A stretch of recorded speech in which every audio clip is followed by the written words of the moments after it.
Hello everyone. That thumbnail's a bit giddy, isn't it? It's way too giddy, isn't it? I'll stand by it though. Welcome to Stretford Paddock. I am Alex. I'm joined by Stephen Howson after Manchester United have battered Melbourne victory 4-1. It's not as easy as Liverpool, but you know we can't play them every week. But Stephen, can we start that again and single on him just for when this gets clipped up? Ted, it's his we're turn. Together. It's his fucking into 2.0 fucking moment. It's not. That is. Stephen. Can we play you every week? That's what it's going to be. Scousers, just tag me in it. I'll retweet it. Stephen, what do you make of that? I was fucking bored for the first half an hour. It was well boring, wasn't it? Do you know what? Fair play to like Luke Shaw and Harry Maguire for treating it like how he treated last season. Taking it serious. Yeah, Luke Shaw out of position. Lindelof go over to cover. Harry Maguire runs I actually through think Custard. I beat Harry Maguire in a foot race. Okay. Apart from the first 5 minutes, it was all right after that, wasn't it? I ran 400 metres in 90 seconds. Okay, I know you did. But I don't think Harry Maguire's that slow. I did watch it. I've watched it, yeah.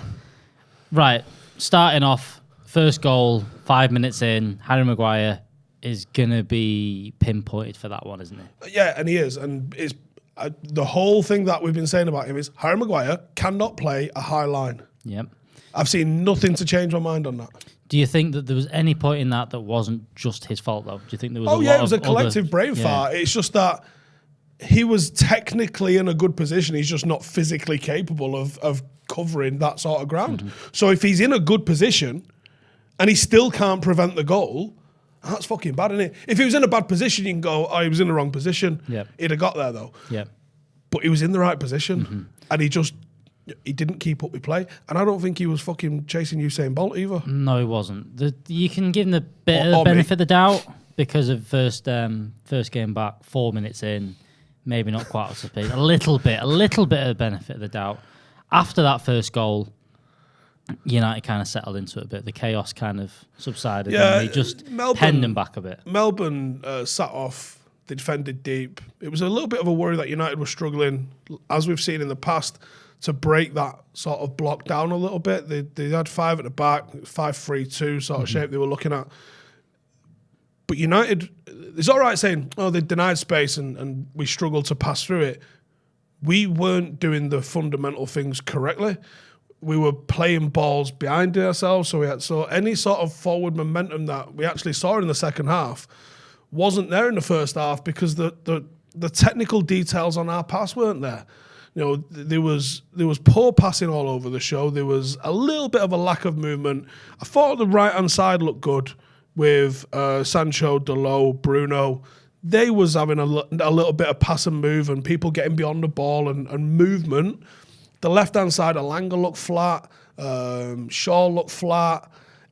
McTominay wasn't really, it was just a bit flat, wasn't it? And that's what I mean, like people putting in last season's performances on tour. That's what it looked like. It looked like that sort of. I saw people tweeting like, "This is the exact same stuff that Ollie was sacked for," and they're right. Yeah, they're absolutely right. You know, you're still seeing that, and this is the thing about why it's no good just constantly fucking managers off. It's on the players. Yeah, it definitely is. And it's not. People aren't dug out enough for that. Yep. On that though, we did see, obviously got the breakthrough eventually. We've seen a goal now a couple of times where it is this either through ball on the right-hand side, a clip pass out to the right-hand side, over to Sancho and Dalot, and that's kind of where things are created from. Do you think we're starting to see a Ten Hag United goal? I haven't seen United create on the right-hand side since David Beckham was here. No. But do you think that's now a Ten Hag United goal? Do you think that's what we're after? No, I think you played a Liverpool team that really weren't taking the game any level of seriousness. I think you've played a Melbourne team that, they're like League One level. So I wouldn't get too excited. It's good to see shape and it's good to see patterns, and I'm sure he would love to have a signature goal because it means you're doing a lot of them. But I don't think we're there with it yet. I think it's nice to see a little bit of link-ups forming, and I'm liking Sancho off that right-hand side. I think Marcus looks physically sharp, but I don't think mentally sharp just yet. I think he's still not quite got the confidence. Hopefully the goal today sort of elevates that a little bit for him. Tony Marshall scoring's a positive with us having no striker apart from him. Yep. But I'd like to see some of the ones we haven't seen yet. I wouldn't mind seeing Garnacho given just 10, 15, 20 minutes. Hannibal, he's got to go and get a game at some point soon, I think. The performance of both Zidane and Charlie Savage, probably the highlight, I think, again today. Ethan Laird was good, but I think he was playing within himself. Do you think there wasn't really the opportunity? They sat back a little bit as well. I don't think you had the space. I know, for but I've seen Laird Ethan just fucking running at people, and I didn't see any of that from him. He was very pass happy. He didn't really do anything wrong, but it felt like he looked like he was holding himself back rather than just get after it, go make a fucking impact and steal someone's place. That place ain't Delos. Yeah, we said this. I've done the watch along, and we said all the way through that Laird's the one you want to go into, because they said Delos' place isn't there. Wan-Bissaka definitely isn't there. And I said if there's a time for Ethan Laird to get himself into this first team, there's two players that I think that could steal a place, and actually that could grow after two very good pre-season, admittedly, but two very good performances from Savage and Zidane. There's a lot of calls for them to be drafted into the first team squad, but I think even coming into the tour, if he was looking at the squad and going, there's a couple of players who could steal a place here, Jimmy Garner was absolutely someone that you'd put money on to steal a place, and Ethan Laird, because of the circumstances at right back, was another that he thought could go and steal someone's place. And we haven't seen Jimmy Garner, and I don't think we saw the real Ethan Laird today. No. I think he, like I said, he played within himself. Whether he was just like getting a feel for it, and he only played 45 minutes, didn't he? So if he's going to get more, maybe we see more from him. But I know there's more in there, and I want to see that. So Zidane was the highlight of the first game. Charlie Savage, though, how impressed are you with him right now? Yeah, he didn't have a bad game against Liverpool. No. He had a good game against Liverpool. I think Zidane just edged him, but I think it was the flip today. But the fact that you got two deep-lying sort of midfielders that are within shouts for man of the match in both of those games, and they're both homegrown academy teenage graduates, is sensational. Yep. I thought Charlie had a real mature performance. I was really watching him off the ball, because I think a lot of people put a lot of emphasis what you do on the ball, but the off the ball is where the player is. Yeah. And I was watching a lot of the stuff, and there was a couple of times he was like sly little fouls and stuff, and I'm like, got that from his dad for sure. Like, he might not have got everything from his dad, but he's definitely got that from his dad.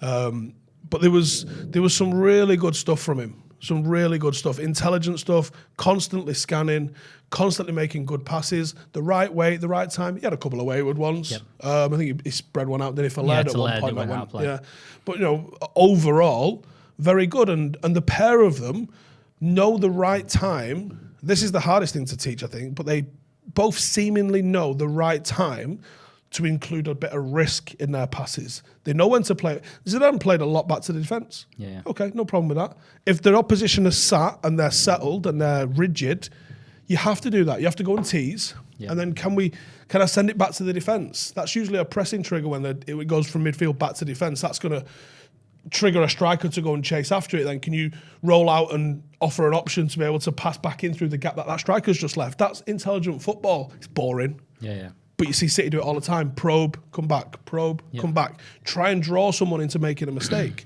And I think Zidane and Charlie, particularly today, Charlie, they did that really well. I thought intelligent decision-making, knowing when to up the tempo, knowing when to introduce a little bit of risk. I've seen him compared to Michael Carrick today. And I can't necessarily disagree. There's a long way to go, and it's probably about 8 inches to go as well, to be honest, because Michael Carrick's a lot more physically imposing than Charlie. Charlie's built like a child. Yeah, and that's the thing. But his performances are not those of a child. They're very intelligent performances. Honestly, he's playing at a higher level than McTominay at the moment. You'd have to agree. Pre-season is pre-season. Yeah, there's a big question over that. But they're both on pre-season. Yeah, they're both on pre-season.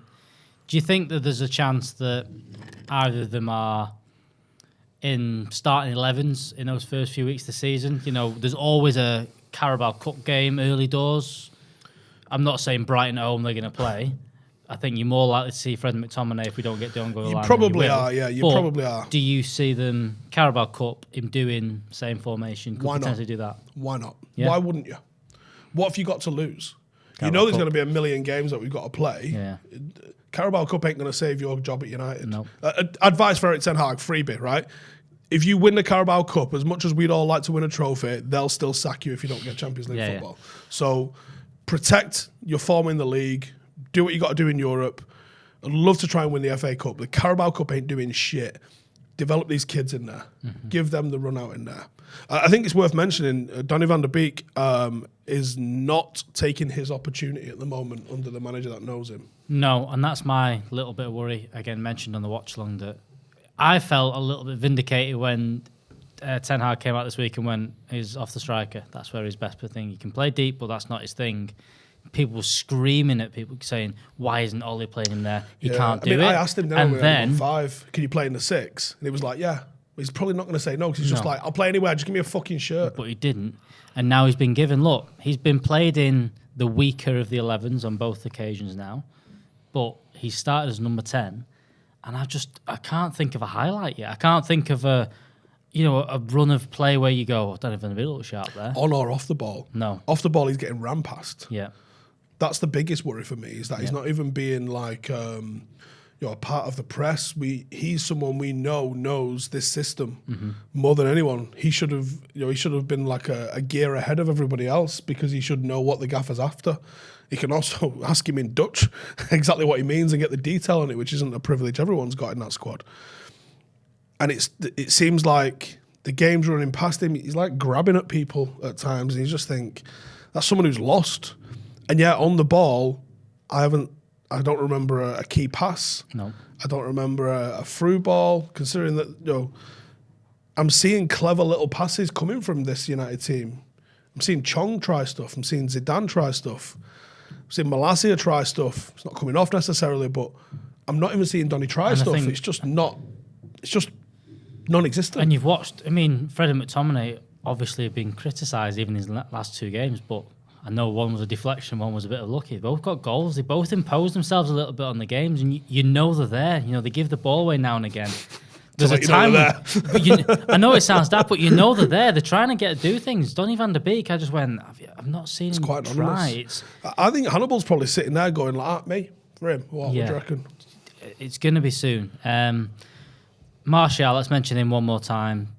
Martial and Rashford, let's say. Look, no, there's question mark over Ronaldo. We spoke about this last time. I don't think there is. Whether he stays or goes. I think the question is he's going. I don't think there's a question. Those two need to score goals next season or we're in trouble. Martial got 2. Marcus Rashford's got 1 now. Promising a little bit, isn't it?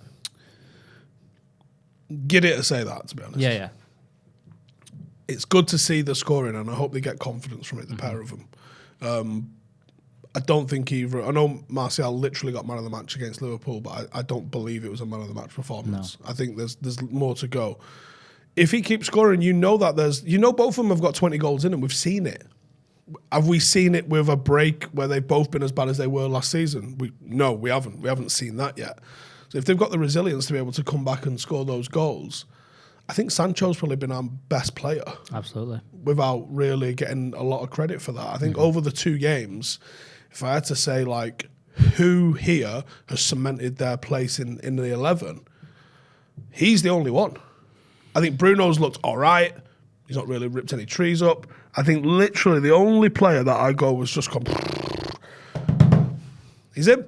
Yep. Is Sancho. That's it. He's the only player that I'll say 100% that's his position. Bruno might get that because the competition ain't there for him. And that's probably the case in several other positions as well. But who's your starting left back? Jury's out. Who's your starting right back? Jury's out. Probably Delo on the lack of options. And I think there's been bits of quality here and there from him going forward, but again, still question marks over. Lack of options. Yeah. He ain't ideal. He ain't world class. So every single other position, it'll be Tony Marshall in the 9, but that's because Ronaldo's going. Yeah. For me, Sancho on the right is the only position I go, done, next. Yeah. That's the only one. And it's on all of those fringe players, and not just your Charlies and Zidanes and Hannibal and Laird. It's on Donny van der Beek, and it's on Harry Maguire. Mm-hmm. He's just signed a centre half today. Yep. That he worked with last season. Yep. Big questions. Right, there's going to be all from us. We've got loads more coming up. We'll have the brew later on today, as well as loads of stuff. We'll keep you updated. The lads are on tour. They'll be keeping you updated from what's going on in Melbourne. That's been Stephen Howson. I've been Alex. See you in the next one. Laters.